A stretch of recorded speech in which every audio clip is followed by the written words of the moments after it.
Has this ever happened to you?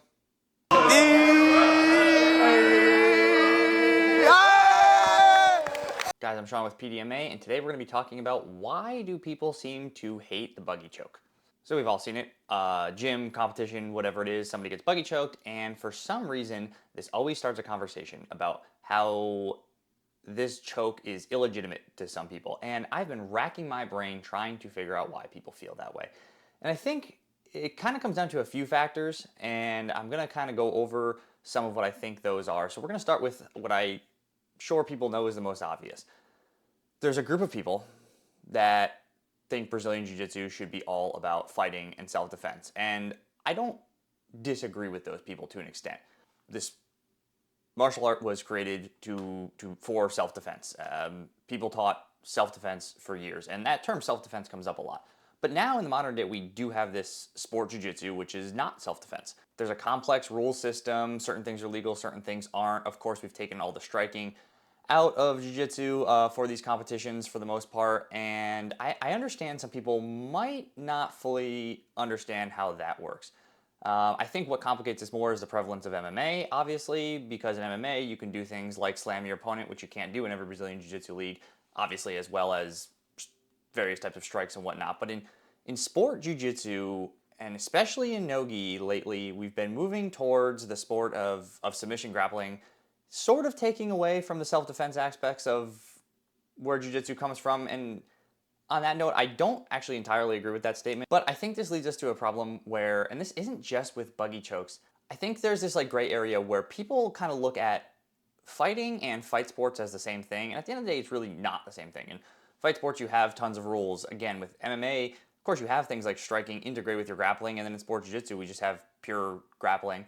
But I think for some reason, when people see a move in competitive jiu-jitsu, and they're like, "Oh, that would never work in a fight," that somehow makes it less valid to them, and I can't quite understand why.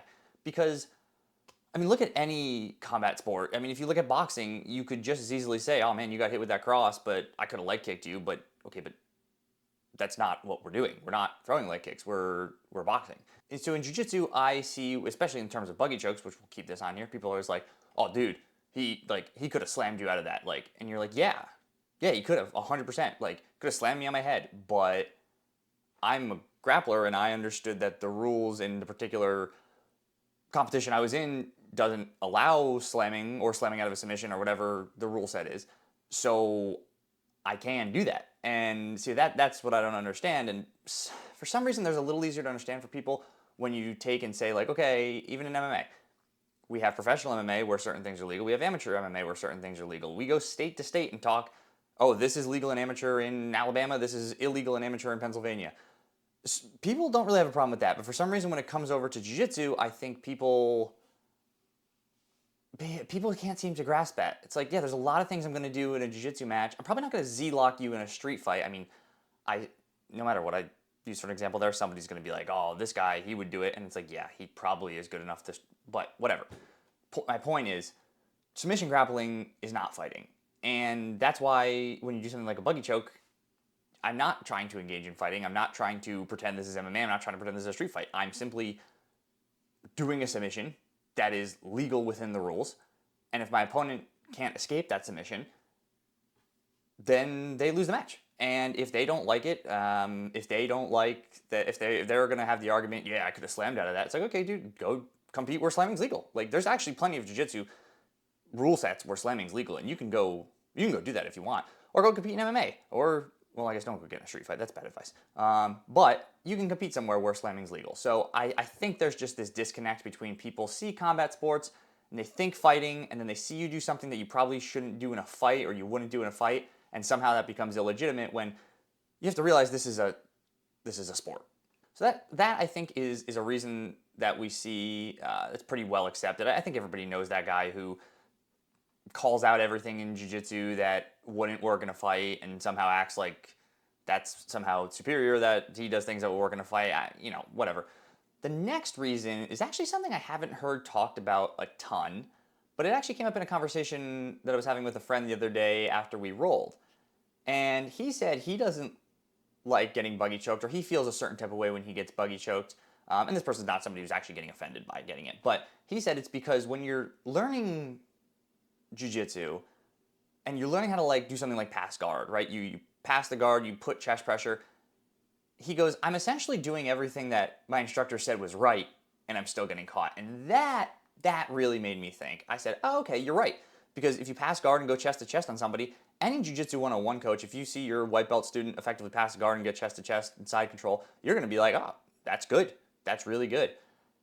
And so I think that type of psychology actually plays a little bit of a factor. People think like, no, I did this. It's the same kind of concept where like when you're in your Jiu-Jitsu 101 class and you learn, okay, never have one arm in and one arm out of the guard. Either have both arms out or both arms in, and that way you avoid the triangle choke.